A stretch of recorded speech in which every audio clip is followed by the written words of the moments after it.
In the earlier part of the last millennium, Kyiv and parts of Ukraine Rus were routinely set ablaze by enemies, most notably the Cumans, and rivals, most notably the princes of Suzdal, during warfare and sometimes as part of a larger political strategy.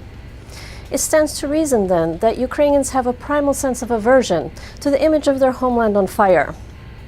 Several years ago, this sense of aversion was resurrected during the 2014 Revolution of Dignity. Recently, several major fires in Ukraine have captured media and popular attention. In the early morning hours of June 11th, the largest wooden church in western Ukraine, the Orthodox Church of the Transfiguration, caught fire and burned down. The church was located in the village of Novitsa in the Ivano-Frankivsk district in the Subcarpathian region of Ukraine. The church had been standing for 80 years. It had survived communism and a world war. Church staff said that they had not left any lights on or any candles burning the night before. Forensic experts are now working on determining why this church of the Ukrainian Orthodox Church of the Kyiv Patriarchate went up in flames. 28 firefighters worked tirelessly to put out the fire, but as one might imagine, the all-wooden church burned to the ground very quickly. Luckily, there were no human casualties. На місці пожежі врятовано 5 житлових будинків, дзвіницю, допоміжну будівлю та капличку на території церкви. Just a day earlier, on June 10th, also in the middle of the night, right in the center of Lviv, the administrative building of a sports complex of the Ukrainian Ministry of Defense went up in flames. According to the reporting of journalists Marta Shikula and Marichka Kuzik, neighboring residential buildings, hundreds of people had to be evacuated as the raging fire had spread to the roofs of those buildings. The sports building also had a firing range, and there was assorted weaponry on site. Masses of firearms and ammunition were salvaged from the fire, which gutted over 4,000 square meters, or around 45,000 square feet, of building space. Over 100 firefighters were called in to battle the blaze. Damages are estimated at several million Ukrainian hryvnias. Luckily, again, there were no human casualties. A criminal investigation and case have been initiated in this matter. The suspicion is that the fire was deliberately set.